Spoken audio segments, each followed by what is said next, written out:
दोस्तों, आप देख रहे हैं दिन की सबसे तेज और ताज़ा खबरें, जहां हम आपको सीधे ले चलते हैं उन घटनाओं के बीच जो आज दुनिया भर में हलचल मचा रही है। देश से लेकर इंटरनेशनल मंच तक हर वो खबर जो आपके लिए जाननी जरूरी है। तो बने रहिए हमारे साथ, क्योंकि आज के दिन की बड़ी सुर्खियां आपको चौंका देंगी। तो शुरू करते हैं आज की सबसे जबरदस्त और बड़ी खबरें। प्रधानमंत्री नरेंद्र मोदी भारत मंडपम नई दिल्ली में एक बड़ा इवेंट करने वाले हैं। ये इंटरनेशनल कॉर्पोरेटिव अलायंस का ग्लोबल कॉर्पोरेशन समिट है। खास बात यह है कि आईसीए के 130 साल के इतिहास में पहली बार ये समिट और उनकी आम सभा भारत में हो रही है। दोस्तों, ये बहुत ही अच्छी बात है। इंडिया धीरे धीरे अब हर फील्ड में अपना नाम बना रहा है। लोकसभा स्पीकर ओम बिरला ने सांसदों से कहा कि वो संविधान सभा की बहसों से कुछ सीखें और संसद में एकदम अच्छे तरीके से पेश आएं। उन्होंने ये भी उम्मीद जताई है कि सांसद पॉजिटिव और कंस्ट्रक्टिव डिस्कशन करेंगे। मतलब अब वो चाहते हैं कि संसद में मर्यादा के बेस्ट स्टैंडर्ड्स को फॉलो किया जाए। सही बात है दोस्तों, बहस होनी चाहिए, लेकिन एक लिमिट में। केंद्रीय ऊर्जा मंत्री मनोहर लाल ने नई दिल्ली के प्रगति मैदान में इंडिया इंटरनेशनल ट्रेड फेयर में एनर्जी मिनिस्ट्री और एनटीपीसी के स्टॉल देखे। एनर्जी मिनिस्ट्री का स्टॉल तो एकदम खास है दोस्तों। वो इंडिया के एनर्जी ट्रांसफॉर्मेशन और सिक्योरिटी पर फोकस कर रहा है। मतलब कैसे हम फ्यूचर के लिए सस्टेनेबल और डेवलप हो सकते हैं, ये दिखाया गया है। वहीं अगर हम एनटीपीसी का स्टॉल देखें तो उन्होंने एक नया सुख इको हाउस दिखाया है जो एनवायरमेंट फ्रेंडली और अफोर्डेबल हाउसिंग का आइडिया है। बहुत ही इंटरेस्टिंग चीजें हो रही हैं दोस्तों। वहीं अगली खबर देखिए, महाराष्ट्र की राजनीति में फिर हलचल मची हुई है। महायुति गठबंधन को नई सरकार बनाने के लिए सिर्फ 48 घंटे बचे हैं, क्योंकि एकनाथ शिंदे की सरकार का कार्यकाल खत्म हो रहा है। मुंबई में शिंदे और अजित पवार ने अपने अपने विधायकों के साथ अलग अलग मीटिंग की और साथ ही भाजपा नेता चंद्रशेखर बावनकुले ने कहा कि इस बार महाराष्ट्र विधानसभा में विपक्ष का नेता नहीं होगा। ये तो 60 साल में पहली बार हो रहा है। पॉलिटिकल्स में कुछ नया ड्रामा देखने को मिलेगा। साथ ही सरस आजीविका मेला अब लास्ट फेज में है। यहाँ हैंडीक्राफ्ट, आर्किटेक्चर और आर्ट वर्क देखने लायक है। 10 से 20% की छूट की वजह से शॉपिंग जोरों पर है। तमिलनाडु का गोल्डन कंगन और गोवा के काजू चिप्स कोकम खूब पसंद किए जा रहे हैं। वहीं अगली खबर, आईपीएल 2025 का मेगा ऑक्शन एकदम जबरदस्त था दोस्तों। सबसे पहले 12 मार्की प्लेयर्स की बोली लगी, जिनमें 7 इंडियन और 5 विदेशी थे। अर्शदीप सिंह की बोली पर तो दिल्ली, चेन्नई और गुजरात में खूब खींचतान हुई और ऋषभ पंत और श्रेयस अय्यर ने तो धमाल मचा दिया। ये दोनों 25 से ज्यादा करोड़ में बिकने वाले प्लेयर्स बन गए। साथ ही महाराष्ट्र में बीजेपी सबसे बड़ी पार्टी बन गई और सीएम पद के लिए देवेंद्र फडणवीस का नाम सबसे आगे चल रहा है। लेकिन शिवसेना और एनसीपी भी अपनी अपनी दावेदारी कर रहे हैं। अब क्या होगा ये तो महायुति के नेताओं और बीजेपी के टॉप लीडर्स की मीटिंग में ही तय होगा। मजेदार सस्पेंस लेकिन बना हुआ है। साथ ही देखिए, हिजबुल्लाह ने इजराइल पर 250 रॉकेट दागे हैं, जिसमें 7 लोग तो घायल हो गए। ये हमला उन्होंने लेबनान पर इजराइल के शनिवार वाले अटैक के जवाब में किया है। दूसरी तरफ जो लोग युद्ध विराम कराने की कोशिश कर रहे थे, उनका कहना है कि ये नए मामले तो लड़ाई को और बढ़ा देंगे, रुकने का नाम नहीं लेंगे। माहौल बहुत टेंशन वाला हो गया है। साथ ही अमेरिका के SEC यानी कि सिक्योरिटीज एंड एक्सचेंज कमीशन को किसी विदेशी नागरिक को सीधे समन करने का अधिकार नहीं है। अब जो अदानी ग्रुप के गौतम अदानी और उनके भतीजे सागर के खिलाफ 2200 करोड़ रुपए के घूसखोरी के मामले की बात हो रही है, तो SEC को उन्हें समन भेजने के लिए सही राजनीतिक रास्ते से काम करना पड़ेगा। सीधे सीधे ये नहीं हो सकता। भारतीय रिजर्व बैंक ने तो पिछले 2 साल से नीतिगत दरें वैसी की वैसी रखी हैं, लेकिन फिर भी अक्टूबर और नवंबर में ज्यादातर बैंकों ने होम लोन महंगे कर दिए हैं। इसमें SBI, बैंक ऑफ बड़ौदा और पंजाब नेशनल बैंक जैसे बड़े बैंक भी शामिल हैं, जबकि दुनिया के बड़े देशों जैसे अमेरिका और ब्रिटेन के केंद्रीय बैंकों ने हाल ही में अपनी दरें घटाना शुरू कर दिया है। मतलब एक तरफ दरें घट रही हैं और दूसरी तरफ हमारे यहाँ बढ़ रही हैं। सरकारी विभागों में प्रमुख पदों पर सीधी भर्ती यानी कि लेटरल एंट्री को लेकर काफी विवाद हो चुका है। अब इस पर एक संसदीय समिति मंथन करेगी। पहले तो इस साल शुरुआत में इन पदों के लिए आरक्षण न होने की वजह से सियासी हलचल मच गई थी। अब लोकसभा सचिवालय ने बताया, कार्मिक लोक शिकायत विधि और न्याय विभाग से जुड़ी संसद की स्थायी समिति ने 2024 और 25 के लिए जो मुद्दे चुने हैं, उनमें लेटरल एंट्री भी एक है। वहीं देखिए दोस्तों, कांग्रेस इस बार फिर से हार गई है। महाराष्ट्र में उनका सबसे खराब प्रदर्शन हुआ और हार का सिलसिला रुकने का नाम ही नहीं ले रहा। वहीं झारखंड में भी वो सत्तारूढ़ JMM के मुकाबले पर एक जूनियर पार्टनर बनकर रह गई है। अब तो विपक्षी खेमे में भी कांग्रेस की भूमिका कम होती जा रही है, क्योंकि बाकी के सहयोगी पार्टियां उससे बेहतर प्रदर्शन कर रही हैं। जामा मस्जिद के सर्वे को लेकर संभल में माहौल काफी गर्मा गया है। अब तो मंडल के सारे जिलों की पुलिस संभल में डेरा डाले हुए हैं। मस्जिद के आसपास कई सीओ और थानेदार तैनात हैं और हालात पर नजर रख रहे हैं। 19 नवंबर को जब सर्वे के लिए टीम आई थी तब तो सब कुछ शांति से निपट गया था, क्योंकि उस वक्त बाकी जिलों की फोर्स भी वहां थी। लेकिन इस बार सुबह जब टीम पहुंची तो सिर्फ संभल की पुलिस थी और फिर धीरे धीरे बवाल शुरू हो गया और माहौल बिगड़ गया। दोस्तों, एलन मस्क ने फिर भारत की तारीफ की है। उन्होंने कहा कि भारत ने एक ही दिन में 64 करोड़ वोट गिन लिए, जबकि कैलिफोर्निया में अभी तक गिनती चल रही है। मतलब भारत के चुनावी सिस्टम की स्पीड देखकर वो भी हैरान रह गए। सोशल मीडिया पर मस्क ने ये लिखा और थोड़ा अमेरिका के धीमे सिस्टम पर तंज भी कस दिया। वहीं भारत ने COP29 जलवायु सम्मेलन में जो नया $300 अरब का फंडिंग पैकेज पेश किया था उसे ठुकरा दिया। उनका कहना है कि ये रकम जरूरत के हिसाब से बहुत कम है और मजेदार बात यह है कि भारत को अपनी बात रखने का मौका भी नहीं दिया गया। मतलब बिना पूछे ही फैसला लेने की कोशिश कर रहे थे। प्रधानमंत्री नरेंद्र मोदी भारत मंडपम में इंटरनेशनल कॉरपोरेशन समिट का उद्घाटन करने वाले हैं। ये इवेंट 30 नवंबर तक चलेगा और इसमें 100 से ज्यादा देशों के करीब 1500 डेलीगेट्स हिस्सा लेंगे। खास बात यह है कि इंटरनेशनल कॉरपोरेशन अलायंस के 130 साल के इतिहास में पहली बार भारत में ये समिट हो रही है। और हाँ दोस्तों, इस मौके पर एक स्मारक टिकट भी जारी किया जाएगा। काफी बड़ा और खास इवेंट ये होने वाला है। दोस्तों, पीएम किसान सम्मान निधि का लाभ पाने के लिए अब फार्मर रजिस्ट्री अनिवार्य है। सरकार ने इसके लिए वेब पोर्टल चालू कर दिया है। ये प्रोसेस 2 चरणों में होगी। पहला चरण 24 नवंबर तक और दूसरा 25 नवंबर से 31 दिसंबर तक चल रहा है। जल्द से जल्द अपनी रजिस्ट्री पूरी करें ताकि योजना का लाभ आपको मिलता रहे। साथ ही दोस्तों, नेशनल कंज्यूमर हेल्पलाइन अब आर्टिफिशियल इंटेलिजेंस का इस्तेमाल करके उपभोक्ताओं यानी कि कंज्यूमर्स की शिकायतें जल्दी और आसानी से सुलझाने की तैयारी में है।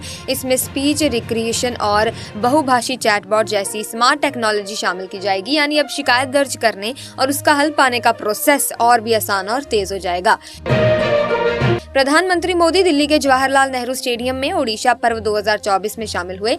उन्होंने ओडिशा में कारोबार की आसानी बढ़ाने के लिए सरकार की प्रतिबद्धता जताई। कार्यक्रम में केंद्रीय मंत्री धर्मेंद्र प्रधान, अश्वनी वैष्णव भी थे।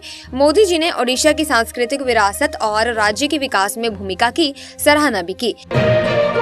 इनकम टैक्स डिपार्टमेंट के मुताबिक दोस्तों, इस साल अब तक 2 लाख लोग अपने विदेशी संपत्तियों और इनकम का विवरण देने वाले इनकम टैक्स रिटर्न दाखिल कर चुके हैं।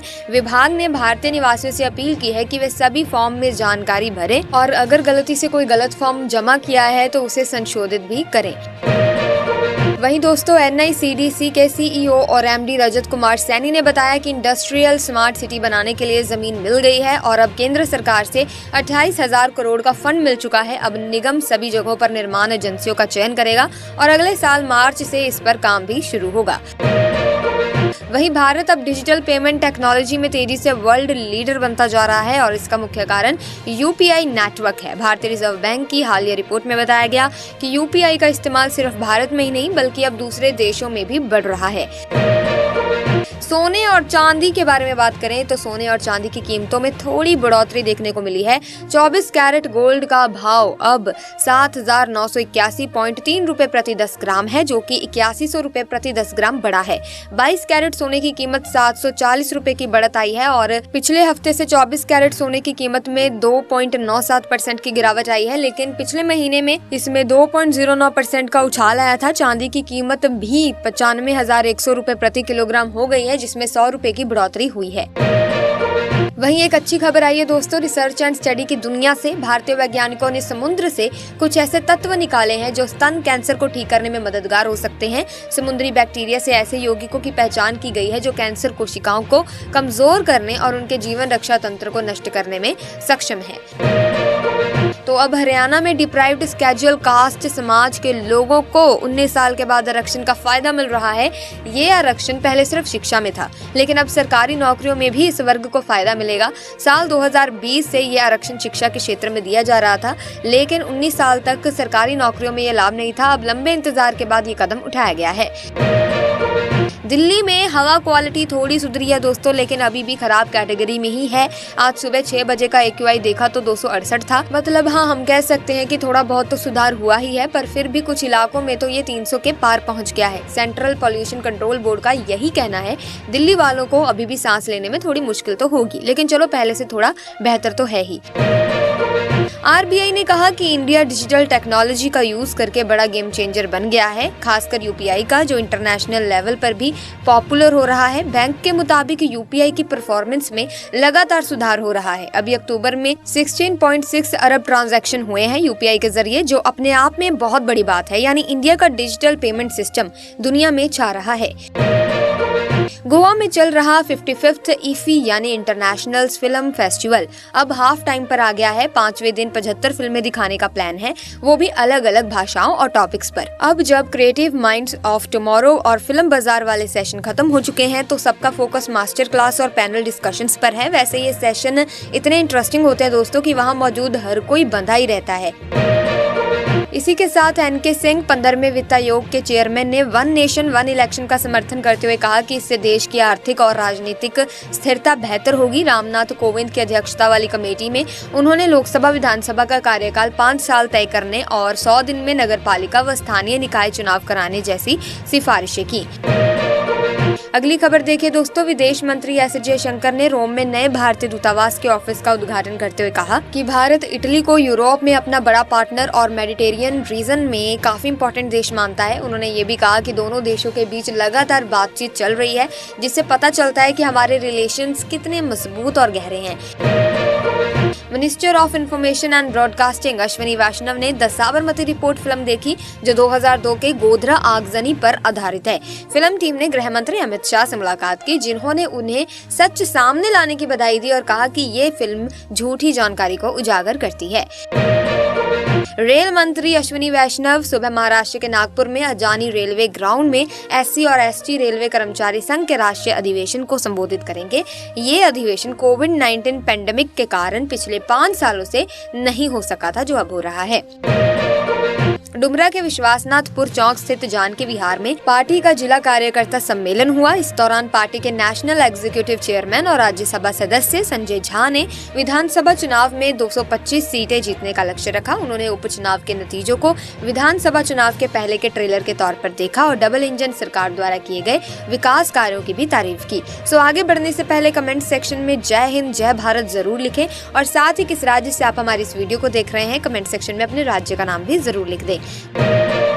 वहीं अगली खबर देखिए, कौशल विकास अलाउंस स्कीम के तहत पिछले 2 साल में 75,485 वर्कर्स को शामिल किया गया। इस योजना के तहत एलिजिबल एप्लीकेंट्स को 89.02 करोड़ रुपीस का स्किल डेवलपमेंट अलाउंस दिया गया। वहीं 23,186 वर्कर्स को बेरोजगारी अलाउंस स्कीम में शामिल किया गया और उन्हें 44.54 करोड़ रुपीस का बेरोजगारी भत्ता भी दिया गया।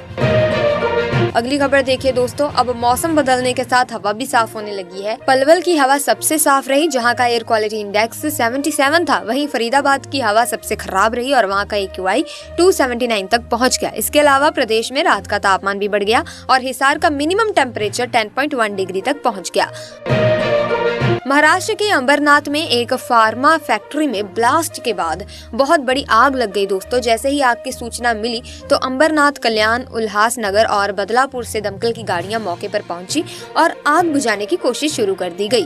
आग इतनी तेज थी कि दूर से ही धुएं के बड़े गुब्बार दिख रहे थे। इस हादसे में एक 38 साल का मजदूर भी घायल हो गया। झारखंड में झामुमो ने फिर से बड़ी जीत हासिल की है और हेमंत सोरेन की सरकार वापस आ गई है। अब नई सरकार बनाने की प्रक्रिया भी शुरू हो गई है। हेमंत सोरेन ने राज्यपाल से मिलकर अपना इस्तीफा सौंपा और सरकार बनने का दावा पेश किया। अब 28 नवंबर को शपथ ग्रहण समारोह होगा। अगली खबर देखिए, 21 नवंबर को खैबर पख्तूनख्वा के कुर्रम जिले में शिया और सुन्नी समुदाय के बीच जबरदस्त सेक्टेरियन वायलेंस हो गई है, यानी कि सांप्रदायिक वायलेंस हो गई थी। इस हिंसा में 80 से ज्यादा लोग मारे गए थे, जिनमें ज्यादातर शिया थे। तो अब सवाल ये उठता है कि 21 नवंबर को ऐसा आखिर क्या हुआ कि शिया और सुन्नी के बीच ये खतरनाक संघर्ष शुरू हो गया। वहीं प्रधानमंत्री मोदी ने अपने मन की बात के 116th एपिसोड में युवाओं से एनसीसी से जुड़ने की अपील की। उन्होंने कहा कि आज एनसीसी दिवस है और मैं खुद भी एनसीसी का कैडेट रहा हूं। मेरे लिए एनसीसी के अनुभव बहुत खास है। मोदी जी ने बताया कि एनसीसी युवाओं में अनुशासन, नेतृत्व और सेवा की भावना पैदा करता है। इसके अलावा जब भी देश में कोई आपदा होती है, एनसीसी कैडेट सबसे पहले मदद के लिए सामने आते हैं। संसद का विंटर सेशन शुरू हो रहा है, जिसमें संभल में हुई हिंसा का मुद्दा उठ सकता है। असदुद्दीन ओवैसी ने इस पर चर्चा के लिए एडजर्नमेंट मोशन नोटिस दिया है, जबकि प्रियंका गांधी समेत विपक्ष ने यूपी सरकार से सवाल भी किए हैं। अब इसका क्या नतीजा रहेगा, ये तो सेशन के बाद ही हमें पता चलेगा। फिलहाल के लिए आज की इस वीडियो में बस इतना ही। आई होप वीडियो आपको इन्फॉर्मेटिव लगी होगी।